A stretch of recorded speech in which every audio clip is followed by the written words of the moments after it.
هل جزاء الإحسان إلا الإحسان فبأي آلاء ربكما تكذبان. റസൂലുള്ളാഹി സ്വല്ലല്ലാഹു അലൈഹി വസല്ലമ തങ്ങൾ ഒരു സ്വഹാബിയുടെ കൈ പിടിച്ച് ഒരു വീടിന്റെ മുന്നിലൂടെ നടന്നു പോകുന്നു. ഒരു ഉമ്മയുടെ വീടാണത്. ഹബീബായ നബി തങ്ങൾ ആ ഉമ്മയെക്കുറിച്ച് സ്വഹാബിക്ക് പറഞ്ഞു കൊടുക്കുന്നു. ഹദീസ് ഇമാം അഹ്മദ് എന്നവർ മുസ്നദിൽ കൊണ്ടുവന്ന സ്വഹീഹായ ഹദീസ്. റസൂലുള്ളാഹി തങ്ങൾ പറഞ്ഞു സ്വല്ലല്ലാഹു അലൈഹി വസല്ലം, ഇന്നംറഅതൻ കാനത് ഫീഹി, ഈ വീട്ടിൽ ഒരു ഉമ്മയുണ്ടായിരുന്നു. ഫഖറജത് ഫീ സരിയത്തിൻ മിനൽ മുസ്ലിമീൻ, മുസ്ലിമീങ്ങൾ ഒരു യുദ്ധത്തിന് പോകുമ്പോൾ ആ യുദ്ധത്തിൽ മുറിവേറ്റവരെ സഹായിക്കാനോ ശുശ്രൂഷിക്കാനോ അവർക്ക് ഭക്ഷണം വെച്ചു കൊടുക്കാനോ ഉപകാരം ചെയ്യാൻ വേണ്ടി ആ ഉമ്മ മുസ്ലിമീങ്ങളുടെ കൂടെ പുറപ്പെട്ടിരുന്നു. വതറകത് 12 അൻസൻ ലഹാ വസ്വയ്സയതഹാ കാനത് തൻസുജു ബിഹാ. സ്വയ്സ്വയ എന്ന് പറഞ്ഞാല് തുന്നാൻ ഉപയോഗിക്കുന്ന ഒരു പ്രത്യേകത.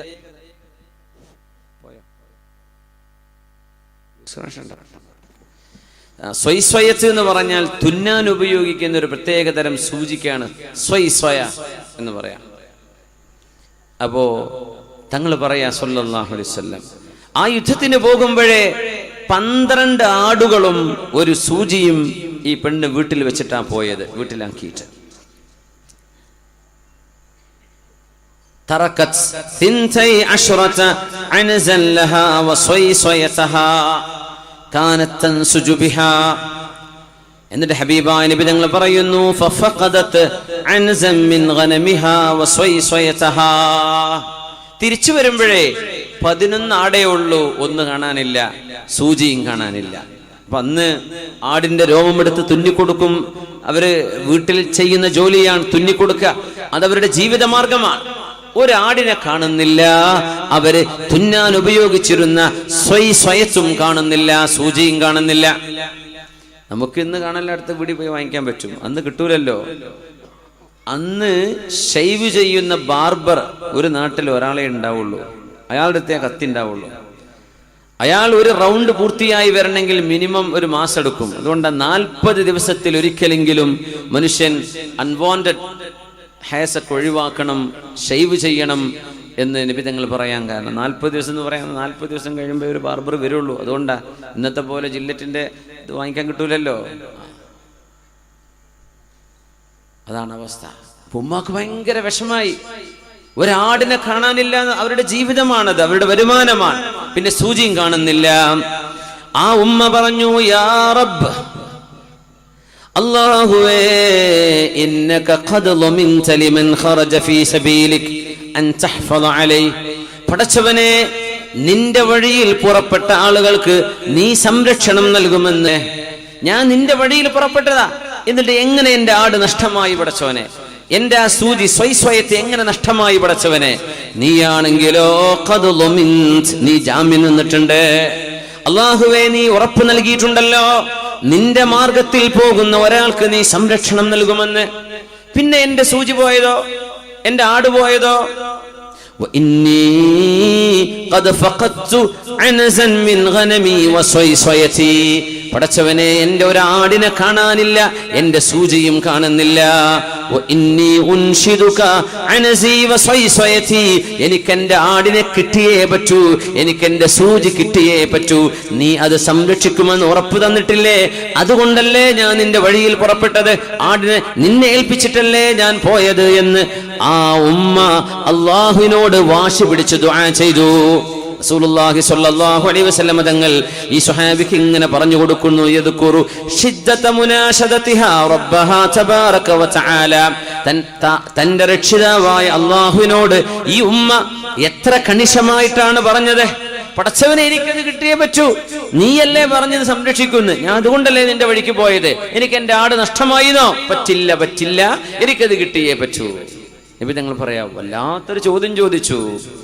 قال رسول الله صلى الله عليه وسلم പറയുന്നു, فأصبحت عنزها ومثلها وصيصيتها ومثلها.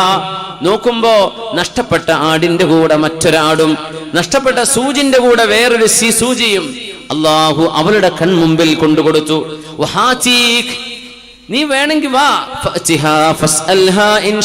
ആ ഉമ്മ വീട്ടിലുണ്ട്, പോയി വേണമെങ്കിൽ ചോദിച്ചു നോക്ക്, ഞാൻ പറഞ്ഞത് ശരിയാണോ എന്നറിയാൻ സംശയം ഉണ്ടെങ്കിൽ ആ വീട്ടിൽ പോയി ചോദിച്ചു നോക്ക്. ആ സ്വഹാബി പറഞ്ഞു, ബൽ ഉസദ്ദിഖുക യാ റസൂലല്ലാഹ്, അങ്ങ് പറഞ്ഞാൽ എനിക്ക് വിശ്വാസമാണ്, ഞാൻ പോയി ചോദിക്കുന്നില്ല, എനിക്ക് വിശ്വാസമാണ് നബിയെ അങ്ങ് പറഞ്ഞത്. ഇങ്ങനെ ഒരു സംഭവം റസൂലുള്ളാഹി സ്വല്ലല്ലാഹു അലൈഹി വസല്ലം തങ്ങൾ പറയുന്നത്, അള്ളാഹുവിനെ ഭരമേൽപ്പിച്ച ഒരാൾക്ക് തീർച്ചയായും അള്ളാഹു അത് നൽകുക തന്നെ ചെയ്യും. തവക്കുലിന്റെ കരുത്താണത്. അൽ ജസാഉ മിൻ ജിൻസിൽ അമൽ, എന്താണോ നമ്മൾ വിതക്കുന്നത് അതാണ് നമുക്ക് കൊയ്തെടുക്കാൻ കഴിയുന്നത്. ശക്തമായ ഈമാൻ അല്ലാഹുവിൽ. നോക്കണേ, യൂസുഫ് ഇബ്നു യാഖൂബ് അലൈഹിസ്സലാം, അൽ കരീം ഇബ്നുൽ കരീം ഇബ്നുൽ കരീം ഇബ്നുൽ കരീം യൂസുഫ് ഇബ്നു യാഖൂബ് ഇബ്നു അലൈഹിസ്സലാം എന്ന് റസൂലുള്ളാഹി സ്വല്ലല്ലാഹു അലൈഹി വസല്ലം, മഹാനായ ഒരു പിതാവിന്റെ മകൻ, അവരുടെ പിതാവ് മഹാൻ, അവരുടെ പിതാവ് മഹാൻ, അവരുടെ പിതാവ് മഹാൻ. അത് യൂസുഫ് നബി മാത്രമാണ്. യൂസുഫ് നബിയുടെ പിതാവ് യാഖൂബ് നബിയാണ്, ഇസ്ഹാഖ് നബി നബിയാണ്, അവരുടെ ഉപ്പ ഇബ്രാഹിം അലൈഹിസ്സലാം നബിയാണ്. ആ മഹാനായ യൂസുഫ് നബി അലൈഹിസ്സലാമിനെ പൊട്ടക്കിണറ്റിൽ നഷ്ടമായി മഹാനായ യാഖൂബ് അലൈഹിസ്സലാം കരഞ്ഞു. യാഖൂബ് സ്വാബിർ, ഒരുപാട് ക്ഷമിച്ച നബിയാണ് യാഖൂബ് അലൈഹിസ്സലാം. ഫല്ലാഹു ഖൈറുൻ ഹാഫിളാ വഹുവ അർഹമുർ റാഹിമീൻ, അല്ലാഹുവേ നീയാണ് ഏറ്റവും നന്നായി സംരക്ഷിക്കുന്നവൻ. യാഖൂബ് നബിയുടെ വാക്കത നഷ്ടപ്പെട്ടു എന്നറിയാം, എന്നാലും അല്ലാഹുവേ എന്റെ മോനെ നീ സംരക്ഷിക്കുമല്ലോ. വഹുവ അർഹമുർ റാഹിമീൻ, നീയാണല്ലോ റബ്ബേ ഏറ്റവും കൂടുതൽ കരുണ ചെയ്യുന്നത്. അല്ലാഹുവിനെ ഏൽപ്പിച്ചതാണ്. മഹാനായ ഹസനുൽ ബസ്രി തങ്ങൾ പറയുന്നു, യൂസുഫ് നബി അലൈഹിസ്സലാമിനെ യാഖൂബ് നബി അവസാന കാലം കണ്ടുമുട്ടുന്നുണ്ട്. ഈജിപ്തിന്റെ കൊട്ടാരത്തിൽ യൂസുഫ് നബി അലൈഹിസ്സലാം അർശിലിരിക്കുകയും ആ അർശിലേക്ക് പിതാവിനെ കയറ്റിയിരുത്തുകയും ചെയ്ത നേരം മഹാനായ യൂസുഫ് നബി അലൈഹിസ്സലാമിനെ കാണാൻ വരുമ്പോ കണ്ണിന്റെ മീതെ യൂസുഫ് നബി അലൈഹിസ്സലാമിന്റെ ഖമീസ് ഇട്ടുകൊടുക്കുകയും ഫർതദ്ദ ബസീറാ, കണ്ണിന് തിമിരം ബാധിച്ചത് തിരിച്ച് കാഴ്ച കിട്ടുകയും ചെയ്ത് യാഖൂബ് നബി അലൈഹിസ്സലാം യൂസുഫ് നബിയുമായി കണ്ടുമുട്ടുമ്പോൾ 80 സന, 80 കൊല്ലം കഴിഞ്ഞിരുന്നു എന്നാണ് ചരിത്രം. 80 കൊല്ലം, യാ അല്ലാഹ്, 80 വർഷം, 80 വർഷത്തിന്റെ ഇടവേളക്ക് ശേഷമാണ് സ്വന്തം മകനെ അല്ലാഹു സുബ്ഹാനഹു വ തആല യാഖൂബ് നബി അലൈഹിസ്സലാമിനെ കാണിച്ചു കൊടുത്തത്. വമാ അലാ വജ്ഹിൽ അർളി അബ്ദുൻ അഹബ്ബ ഇലല്ലാഹി മിൻ യാഖൂബ്, അല്ലാഹുവിന്റെ ഭൂമിയിൽ യാഖൂബ് നബിയെക്കാളും അല്ലാഹുവിന് ഇഷ്ടമുള്ള മറ്റൊരു പടപ്പ് ഒരു സൃഷ്ടിയും ലോകത്തില്ല തന്നെ യാഖൂബിയാണ്. ഇതിന്റെ അത്ഭുതം, ഈ 4 വാപ്പമാരും മക്കളും ഒരു മഖാമിലാണ് അന്ത്യവിശ്രമം കൊള്ളുന്നത്. ഫലസ്തീനിൽ വരാന്നൊക്കെ പറയുന്നുണ്ട്, ഫലസ്തീനിലേക്ക് ഇൻഷാ അല്ലാഹ് 4 പേരും ഫലസ്തീനിൽ ഖലീലിൽ ഇബ്രാഹിം നബി അലൈഹിസ്സലാമിന്റെ നാടുണ്ട്. മസ്ജിദുൽ അഖ്സയിൽ നിന്ന് 35 കിലോമീറ്റർ 25-35 കിലോമീറ്ററിന്റെ ദൂരം. ഖലീൽ എന്നാണ് നാടിന്റെ പേര്. ഇംഗ്ലീഷിൽ ഹിബ്രോൺ എന്നാണ് പറയാ. അവിടെ മസ്ജിദുൽ ഖലീൽ ഇബ്രാഹിം അലൈഹിസ്സലാമിന്റെ മസ്ജിദുണ്ട്. അതൊരു ചെറിയ കുന്നാണ്, ഒരുപാട് സ്റ്റെപ്പ് കയറണം. അതിന്റെ കയറുന്നിടത്ത് വലതുഭാഗത്ത് യൂസുഫ് നബി അലൈഹിസ്സലാം, മേലോട്ട് കയറി ചെന്നാൽ സാറ ബീവി റളിയല്ലാഹു അൻഹ, പള്ളിന്റെ ഉള്ളിലേക്ക് ചെന്നാൽ ഇസ്ഹാഖ് നബി അലൈഹിസ്സലാം, ഇപ്പുറത്ത് ഇസ്ഹാഖ് നബി അലൈഹിസ്സലാമിന്റെ ഭാര്യ റിഫ്ഖ ബീവി. ഈ റിഫ്ഖ എന്നാണ് ഈ റബേക്ക എന്ന് പറയുന്നത്. റബേക്ക എന്ന് ഇംഗ്ലീഷിൽ പറയുന്നത്, റിഫ്ഖ ബീവിയെ ഇംഗ്ലീഷുകാരൻ വിളിച്ചപ്പോൾ റബേക്ക എന്നായതാണ്. റബേക്ക റിഫ്ഖയാണ്, റിഫ്ഖ ബീവി സൗജത്തു ഇസ്ഹാഖ് റിഫ്ഖ അലൈഹിസ്സലാം അവിടെ എഴുതിയിട്ടുണ്ട്. ഇത് ഇസ്ഹാഖ് നബി അലൈഹിസ്സലാമിന്റെ ഭാര്യ റിഫ്ഖ ബീവിയാണ്. വലത്തോട്ട് ചെന്നാൽ ഇബ്രാഹിം നബി അലൈഹിസ്സലാം. അതിന്റെ നേരെ ബാക്കിൽ ജൂതന്മാരാണ്. ഇപ്പോൾ യാക്കൂബ് നബിയുടെ ഖബർ അവരുടെ കയ്യിലാണ്. നമ്മൾ മദ്രസ ഒരുക്കണവരെ അവിടെ ഒരുച്ചിട്ടുണ്ട്, ജൂതന്മാരും മുസ്ലിമീങ്ങളും. അങ്ങനെ യാക്കൂബ് നബിയെ കിട്ടിയത് ജൂതന്മാർക്കാണ്. മുസ്ലിമീങ്ങളുടെ കയ്യിലുള്ളത് യൂസുഫ് നബി അലൈഹിസ്സലാം, സാറ ബീവി, ഇസ്ഹാഖ് നബി, റിഫ്ഖ ബീവി, ഖലീലുല്ലാഹി ഇബ്രാഹിം അലൈഹിസ്സലാം. മുസിയാർത്തം എല്ലാവരും ഒരുമിച്ചാണ്.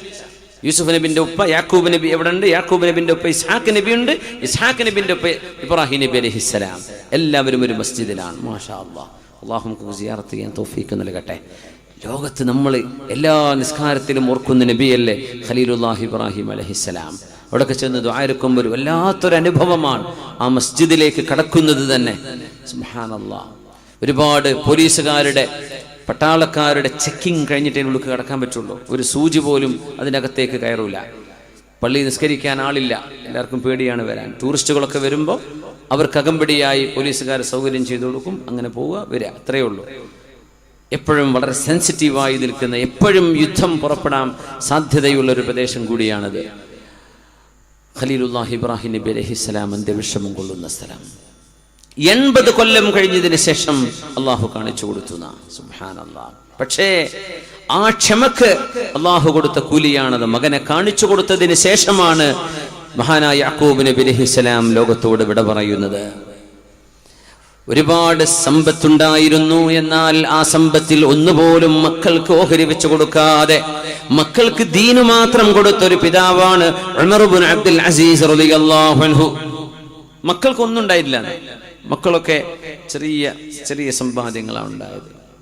മാ ഖല്ലഫ ലഹും മാലൻ ഫസാറൂ മിൻ അഗ്നൽ അഗ്നിയാ. വാപ്പയുടെ വകയായിട്ട് സമ്പത്തൊന്നും കിട്ടിയിട്ടില്ല ഉമർ ഇബ്നു അബ്ദുൽ അസീസ് തങ്ങളുടെ. പക്ഷേ വാപ്പയുടെ മരണശേഷം ഈ മക്കൾ വലിയ സമ്പൽ സമൃദ്ധി അല്ലാഹു അവർക്ക് നൽകിയത് ചരിത്രത്തിലുണ്ട്.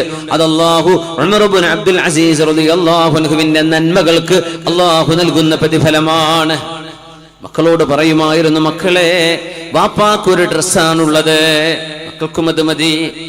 വാപ്പക്ക് ഒരു നേരത്തെ ഭക്ഷണത്തിന് എന്താണോ വിശപ്പടങ്ങാൻ കഴിയുന്നത് അത് മാത്രമേ വാപ്പയുടെ ബൈത്തുൽ മാലിൽ നിന്നുള്ള മുസ്ലിമീങ്ങളുടെ സമ്പത്താണ്. അതുകൊണ്ട് എനിക്ക് ദൂർത്തടിക്കാനോ അനാവശ്യമായി ചിലമായി സ്വന്തം ഭാര്യയായ Fatima bint Abdul Malik bin Marwan, Abdul Malik bin മർവാനിന്റെ മകൾ ഫാത്തിമയാണ് ഭാര്യ.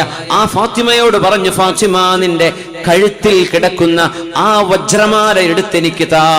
അത് നിന്റെ വാപ്പ നിനക്ക് തന്ന സമ്മാനമാണ്. പക്ഷേ നിന്റെ വാപ്പ മുസ്ലിമീങ്ങളുടെ സമ്പത്ത് അനർഹമായി കൈപ്പറ്റിയ ആളാണ്. അതുകൊണ്ട് നിന്റെ കഴുത്തിലെ 100 കണക്കിന് കല്ലുകളുള്ള വജ്രമാല മുസ്ലിമീങ്ങളുടെ ബൈത്തുൽ മാലിലേക്ക് കൊടുക്കണം, അതെടുത്തു താ എന്ന് പറഞ്ഞപ്പോഴേക്കും ഭർത്താവിന്റെ കയ്യിലേക്ക് കൊടുത്ത ഭാര്യയാണ് ഫാത്തിമ ബിൻത് അബ്ദുൽ മലിക്. മരിച്ചപ്പോ ഖസാനയുടെ സൂക്ഷിപ്പുകാരൻ ചെന്ന് പറഞ്ഞു, ഫാത്തിമ, ഭർത്താവ് മരിച്ചില്ലേ, നിങ്ങളുടെ ആ മാല ഞാൻ ആർക്കും കൊടുത്തിട്ടില്ല, അത് അവിടെ തന്നെ ഉണ്ട്, വേണോ? കഴുത്തിലെടുത്ത് അണിയണമോ?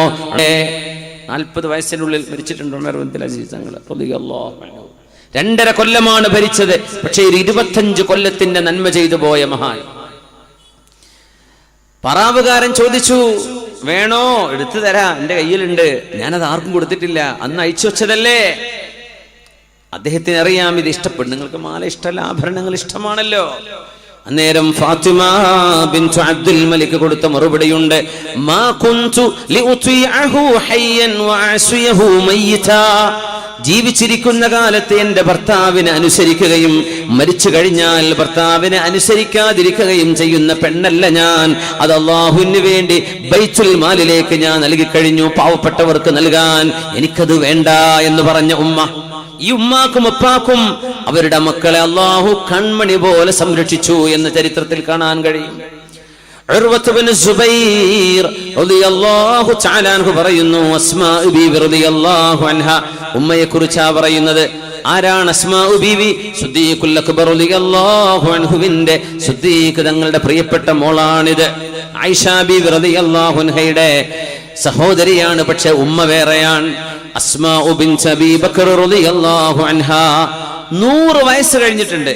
മഹാനായ അബ്ദുല്ലാഹ് ഇബ്നു സുബൈർ തങ്ങളുടെ ഹജ്ജാജ് ഇബ്നു യൂസുഫും തമ്മിലുണ്ടായ സംഘട്ടനം മക്കയിൽ നടക്കുമ്പോ അസ്മാ ബീവിക്ക് കണ്ണു കാണില്ലായിരുന്നു. 100 വയസ്സ് കഴിഞ്ഞിട്ടുണ്ട്. ആരാണ് അസ്മാ ബീവി എന്നറിയുമോ? ഹബീബായ നബി തങ്ങൾ ഹിജ്റ പോകുമ്പോൾ സൗർ ഗുഹയിൽ മുത്തനബി തങ്ങളും സിദ്ദീഖ് തങ്ങളും അവിടെ 3 ദിവസം ഒളിച്ചു പാർത്തപ്പോൾ അവർക്ക് ഭക്ഷണം കൊണ്ടുപോയി കൊടുത്ത പൂർണ്ണ ഗർഭിണിയായിരുന്ന അസ്മാ റളിയല്ലാഹു അൻഹ ഒരു ദിവസം 2 തവണ ആ സൗർ മല മുഴുവൻ. നമുക്ക് ആണുങ്ങൾക്ക് തന്നെ കയറാൻ വയ്യ, പിന്നീട് ഗർഭിണികൾക്ക്. നമുക്ക് ഇന്നവിടെ സ്റ്റെപ്പൊക്കെ ഉണ്ടാക്കിയിട്ടുണ്ട്, പാകിസ്ഥാനികൾ കുറെ സ്റ്റെപ്പൊക്കെ ഉണ്ടാക്കി സൗകര്യം ചെയ്തിട്ടുണ്ട് സൗറും ഹിറായും കാണാൻ. പക്ഷേ നമുക്ക് പോലും തളർന്നു പോയി പോകും അവിടെ എത്തുമ്പോഴേക്ക്. സുബ്ഹാനല്ലാഹ്. ആ 2 മലകളിൽ ഏറ്റവും ഉയർച്ചയുള്ള മലയാണ്, ഉയർന്ന മലയാണ് സൗർ. ആ സൗർ മഹദിയായ അസ്മാ റളിയല്ലാഹു അൻഹാ ഹബീബായ തങ്ങൾക്കും അവരുടെ ഉപ്പയായ സിദ്ദീഖ് റളിയല്ലാഹു അൻഹുവിനും ഭക്ഷണവുമായി രാവിലെയും വൈകുന്നേരവും കയറിയിറങ്ങും, ആരാരും കാണാതെ. ഗർഭിണിയായിരുന്ന മഹദി അന്ന് ഭക്ഷണം കൊണ്ടുപോകുമ്പോ കെട്ടിവെക്കാൻ കയറ് കിട്ടിയില്ല. എങ്ങനെ തെരഞ്ഞിട്ടും കയറ് കിട്ടുന്നില്ല. തന്റെ ബെൽറ്റ് ഉണ്ട്. അവിടുത്തെ ഇസാറിന്റെ മീതെ ഉടുക്കുന്ന, അരമുണ്ടിന്റെ മീതെ ഉടുത്തിരുന്ന ഒരു തോലിന്റെ ബെൽറ്റ് ഉണ്ടായിരുന്നു, നിതാഖ്. ആ ബെൽറ്റ് 2 പാതിയാക്കി. ഒരു പാതി കൊണ്ട് ഭക്ഷണം കെട്ടിവെച്ചു, അത് വീഴാതിരിക്കാൻ. മറ്റേ പാതി കൊണ്ട് വസ്ത്രം കെട്ടിവെച്ചു. അതുകൊണ്ടാണ് ഹബീബായ നബി തങ്ങൾ വിളിച്ചത് 2 ബെൽറ്റുകളുടെ ഉടമസ്ഥയായ 2 ബെൽറ്റുകൾ ഉണ്ടായിരുന്നവർ എന്ന് അസ്മാ ബിവിയെ നബി തങ്ങൾ വിളിച്ചിട്ടുണ്ട് സല്ലല്ലാഹു അലൈഹി വസല്ലം. അസ്മാ റളിയല്ലാഹു അൻഹക്ക് 100 വയസ്സായപ്പോ ലം യസ്ഖുത് ലഹാ സിന്നുൻ, ഒരു പല്ല് പോലും പൊഴിഞ്ഞു പോയിട്ടില്ല. സുബ്ഹാനല്ലാഹ്. ഒരു പല്ല് പോലും അസ്മാ ബീവിയുടേത് പോയിട്ടില്ല. വലം യുൻകിറു ലഹാ അഖ്ലുൻ, മഹദി റളിയല്ലാഹു തആല അൻഹാക്ക് ബുദ്ധിക്കൊരു കുഴപ്പവും സംഭവിച്ചിരുന്നില്ല. 100ാമത്തെ വയസ്സിലും മുഴുവൻ പല്ലുമുണ്ട്, നല്ല ആരോഗ്യമുണ്ട്, നല്ല ഓർമ്മശക്തിയുണ്ട്, നല്ല ജ്ഞാനമുണ്ട്. ആ മഹദിയെ അല്ലാഹു സംരക്ഷിച്ചു. ഹഫിളഹല്ലാഹു ഫീ കബരിഹാ, യൗവന